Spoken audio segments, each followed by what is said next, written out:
Halo adik-adik, kembali lagi bersama Kak 3D dalam channel pembelajaran Tridewi 08. Bagaimana kabar adik-adik semua?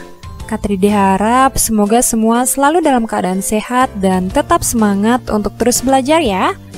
Nah, di video kali ini kita akan melanjutkan penjelasan materi IPAS atau Ilmu Pengetahuan Alam dan Sosial kelas 4 SD untuk bab 4 yaitu materi mengubah bentuk energi pada topik B mengenai energi yang tersimpan. Nah, adik-adik, ini adalah lanjutan video sebelumnya yaitu untuk materi topik A tentang transformasi energi di sekitar kita. Nah, bagi adik-adik yang belum sempat menyimak video sebelumnya, kalian bisa simak kembali dengan cara klik link yang ada di sini ya. Nah, sebelum lanjut ke pembahasan materinya, pastikan kalian sudah klik tombol subscribe dan juga nyalakan lonceng notifikasinya ya, agar kalian selalu mendapatkan informasi video terbaru dari channel pembelajaran ini. Baiklah adik-adik, kita langsung saja ke pembahasan materinya. Nah, baiklah adik-adik, ini adalah materi topik B tentang energi yang tersimpan. Nah, pada topik B ini terdapat pertanyaan esensial, yaitu yang pertama, apa itu energi potensial? Kemudian yang kedua yaitu apa saja yang termasuk energi potensial. Nah, jadi di topik B ini kita akan membahas tentang energi potensial adik-adik. Oke, sebelumnya kita perhatikan percakapan yang ada di sini yaitu ada Mia dan juga Dara. Nah, Dara bertanya kepada Mia, "Mia, kenapa kamu terlihat lemas?" Kemudian dijawab oleh Mia, "Iya, aku tadi tidak sarapan jadi lemas." Kemudian dijawab oleh Dara, "Pantas, aku tadi sarapan, makanya energiku masih banyak." Nah, adik-adik, ketika kalian tidak sarapan, itulah yang menyebabkan tubuh kalian menjadi lemas, karena tidak ada energi yang ada di dalam tubuh kita. Jika sudah ada energi di dalam tubuh kita, maka tubuh kita akan menjadi kuat, seperti itu. Nah, ketika kalian makan, kalian menyimpan energi kimia di dalam tubuh adik-adik. Nah, ketika melakukan berbagai macam aktivitas, kalian mengubah energi kimia pada tubuh. Ketika melakukan berbagai macam aktivitas, kalian mengubah energi kimia pada tubuh. Jika energi pada tubuh kalian sudah hampir habis, maka tubuh akan terasa lemas dan tidak memiliki tenaga untuk beraktivitas adik-adik. Nah, umumnya sumber energi yang ada di alam tersimpan dalam berbagai macam benda loh adik-adik. Nah, energi yang tersimpan pada suatu benda itu disebut dengan energi potensial. Artinya, benda ini memiliki potensi atau kemampuan untuk menjadi sumber energi. Namun, tentu saja membutuhkan transformasi energi untuk memanfaatkannya adik-adik. Oke, kita lakukan percobaan berikut ini. Nah, yuk kita lakukan beberapa percobaan untuk lebih memahami apa itu energi potensial. Jadi perhatikan instruksinya terlebih dahulu sebelum memulai ya adik-adik. Oke, di sini ada percobaan energi potensial pada lilin. Nah, adapun alat dan bahan yang diperlukan yaitu yang pertama ada lilin 1 batang, kemudian yang kedua ada korek api, yang ketiga ada wadah untuk menyimpan lilin. Nah, perhatikan juga, adik-adik harap berhati-hati saat melakukan percobaan dengan api. Jadi selalu fokus dan ikuti instruksi guru kalian ya, dan mintalah bantuan kepada guru jika merasa kesulitan. Oke, adapun langkah percobaannya yaitu yang pertama, nyalakan lilin dengan korek api dan simpan pada wadah lilin. Kemudian yang kedua, setelah melakukan percobaan, jawablah pertanyaan berikut pada buku tugas. Oke, di sini ada 4 pertanyaan adik-adik pada percobaan pertama ini. Nah, adapun pertanyaan pertama yaitu, energi apa yang tersimpan oleh batang lilin dan korek api? Nah, jawabannya itu adalah energi kimia adik-adik. Kemudian pertanyaan yang kedua, jika keduanya dalam keadaan mati, apakah kalian dapat melihat energi dari benda ini? Nah, pada saat keadaan mati atau tidak dinyalakan, maka tidak akan ada energi yang tampak adik-adik. Kemudian pertanyaan yang ketiga, energi apa yang terbentuk saat korek api dan lilin dinyalakan? Oke, jadi energi yang terbentuk yaitu energi panas dan energi cahaya. Karena saat tangan kita didekatkan ke lilin atau ke korek api yang menyala, maka akan terasa panas dan menjadi sumber cahaya yang menerangi. Nah, misalnya ketika mati lampu adik-adik. Kemudian pertanyaan yang keempat yaitu, transformasi energi apa yang terjadi pada kegiatan ini? Transformasi energi yang terjadi yaitu dari energi kimia berubah menjadi energi panas dan energi cahaya. Oke, jadi itu jawaban untuk percobaan yang pertama. Kemudian langkah yang ketiga yaitu setelah melakukan percobaan tersebut, matikan lilin dan catat hasil diskusi kalian pada buku tugas. Oke, itu untuk percobaan yang pertama. Nah, kemudian di sini ada materi energi potensial adik-adik. Jadi, energi potensial itu adalah suatu energi yang tersimpan pada benda. Nah, energi tersebut ada yang tersimpan dalam bentuk energi kimia, yaitu pada makanan dan baterai, dan ada juga tersimpan pada benda yang elastis atau energi pegas. Nah, jadi energi pegas itu ada pada permainan trampolin ini adik-adik. Selain itu, ada juga yang tersimpan karena berada di tempat yang tinggi. Nah, kita bisa menyebutnya sebagai energi gravitasi. Ketika jatuh karena gravitasi, energi potensial itu berubah menjadi energi kinetik adik-adik. Oke, kemudian di sini ada kegiatan lakukan bersama. Nah, mari kita mencoba membuat pendulum sederhana. Nah, di sini ada pendulum. Apa itu pendulum? Nah, jadi pendulum itu adalah bandul yang tergantung pada seutas tali adik-adik. Nah, jadi kita membuat bandul. Kalian akan melihat bagaimana ketinggian sebuah benda dan gaya gravitasi bisa menjadi sebuah energi potensial. Kalian juga akan mengamati bagaimana energi bisa ditransfer ke benda yang lainnya. Nah, jadi energi ini disebut dengan energi kinetik adik-adik, yaitu energi dari satu benda bisa ditransfer ke benda yang lainnya. Nah, adapun alat dan bahan yang kita perlukan yaitu yang pertama, tongkat. Nah, tongkat ini bisa berasal dari batang kayu, tongkat sapu, tongkat bambu, dan lain sebagainya. Kemudian yang kedua itu ada kertas bekas 3 lembar. Kemudian yang ketiga itu ada batu 3 buah. Dan yang keempat ada tali rafia. Nah, adapun langkah percobaannya yaitu yang pertama, buatlah bola kertas dan gunakan batu di dalamnya sebagai pemberat. Nah, buat sampai 3 bola adik-adik. Oke, di sini ada kosakata baru yaitu pendulum. Nah, seperti yang Kak Tride jelaskan tadi bahwa pendulum itu adalah bandul yang bergantung pada seutas tali. Nah, bagaimana yang disebut dengan bandul? Oke, kalian perhatikan di sini pada gambar ini merupakan gambar dari bandul adik-adik. Nah, ini bandul. Kemudian bandul ini bergantung pada seutas tali. Nah, ini disebut dengan pendulum. Kemudian langkah yang kedua yaitu lilit dan ikat bola dengan tali rafia. Kemudian sisakan ujung tali dengan panjang kurang lebih 50 hingga 75 cm. Oke, jadi bola itu kita ikat menggunakan tali rafia. Kemudian ujungnya itu kita sisakan sepanjang 50 sampai dengan 75 cm. Nah, setelah itu gantung ujung tali pada tongkat dan ikat dengan kuat. Pastikan bahwa panjang tali pada setiap bola yang digantung itu sama adik-adik. Kemudian yang keempat, posisikan agar jarak bola tidak menempel namun tidak terlalu jauh. Jadi jaraknya itu usahakan sama adik-adik. Jadi tidak terlalu jauh dan tidak terlalu menempel. Kemudian yang kelima, cari tempat untuk menyimpan tongkat. Nah, adik-adik bisa memanfaatkan kursi atau meja yang ada. Jadi, adik-adik tempatkan tongkat yang telah berisi pendulum ini pada meja ataupun pada kursi seperti tampak pada gambar ini, adik-adik. Kemudian yang keenam, pegang bola di posisi ujung seperti pada gambar berikut ini, adik-adik. Kemudian lepaskan bola dan arahkan ke bola yang diam. Nah, jadi ini gambar nomor 1, gambar 2, dan gambar 3.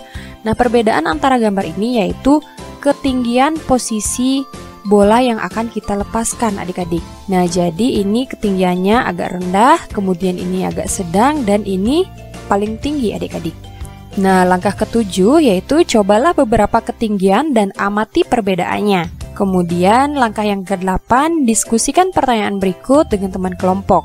Oke, di sini ada beberapa pertanyaan yang harus adik-adik diskusikan bersama teman kalian. Nah, adapun pertanyaan yang A yaitu apa bentuk energi potensial pada percobaan ini? Nah, adik-adik bisa menjawab yaitu adapun bentuk energi potensial pada percobaan ini yaitu energi gravitasi adik-adik. Kemudian pertanyaan yang B, transformasi energi apa yang kalian lihat? Nah, pada percobaan ini terjadi transformasi yaitu energi gravitasi atau energi potensial berubah menjadi energi gerak. Nah, yang awalnya bola itu diam, kemudian kita berikan energi gravitasi, maka bola yang diam tersebut akan berubah menjadi bergerak seperti itu. Kemudian pertanyaan yang C, Apa yang membuat bola menjadi bergerak? Nah, yang membuat bola menjadi bergerak itu adalah gaya gravitasi dan tempat yang tinggi adik-adik. Kemudian pertanyaan yang D, apa yang mempengaruhi kecepatan gerak bola? Nah, yang mempengaruhi kecepatan gerak bola itu adalah posisi, dalam hal ini ketinggian benda. Kemudian pertanyaan yang E, apa yang terjadi pada bola yang lain saat bertabrakan dengan bola yang bergerak? Nah, yang terjadi yaitu benda yang diam itu ikut bergerak karena adanya energi kinetik adik-adik. Nah, energi kinetik itu adalah energi dari satu benda bisa ditransfer ke benda yang lain, seperti itu. Nah, jadi itu jawaban untuk percobaan ini. Kemudian langkah yang ke-9 yaitu catat hasil diskusi pada buku tugas. Nah, selanjutnya seperti biasa setelah melakukan percobaan akan ada pertanyaan mari refleksikan. Oke, di sini ada beberapa pertanyaan pada mari refleksikan, yaitu pertanyaan yang pertama, apakah yang dimaksud dengan energi potensial? Nah, jadi energi potensial itu adalah energi yang tersimpan pada suatu benda. Kemudian pertanyaan yang kedua yaitu energi apa saja yang termasuk ke dalam energi potensial? Nah, jadi energi yang termasuk ke dalam energi potensial itu ada energi kimia, kemudian energi pegas, dan energi gravitasi. Kemudian pertanyaan yang ketiga, benda-benda apa sajakah yang memiliki energi potensial di sekitar kalian? Nah, jadi benda-benda yang memiliki energi potensial di sekitar kita itu ada banyak sekali adik-adik. Nah, salah satunya itu ada korek api, kemudian lilin, trampolin, ayunan, busur, dan lain sebagainya. Nah, jadi ingat, energi potensial itu ada pada benda yang berpotensi untuk menghasilkan energi adik-adik. Kemudian pertanyaan yang keempat, perubahan energi apa saja yang dapat terjadi pada energi potensial? Nah, adapun perubahan energi yang dapat terjadi pada energi potensial yaitu energi kimia menjadi energi cahaya, kemudian energi kimia menjadi energi panas, dan energi pegas menjadi energi gerak adik-adik. Oke, jadi itu adalah perubahan yang dapat terjadi pada energi potensial. Nah, itu jawaban untuk mari refleksikan. Kemudian selanjutnya di sini ada materi belajar lebih lanjut. Oke. Di sini ada energi potensial sebagai pembangkit listrik. Nah, semua bahan bakar fosil itu mengandung energi potensial kimia, adik-adik. Bahan bakar ini menyediakan energi yang kita pakai sehari-hari untuk memasak, sebagai penerangan, pembangkit listrik, dan menjalankan kendaraan. Nah, jadi ini adalah bahan bakar fosil, yaitu ada batu bara, kemudian minyak bumi, dan juga gas LPG. Oke, kemudian air yang mengalir menuju air terjun juga memiliki energi potensial yang sangat besar loh adik-adik. Nah, kedua jenis energi potensial ini bisa dimanfaatkan untuk membangkitkan listrik. Nah, listrik itu terbentuk melalui proses transformasi energi yang cukup panjang.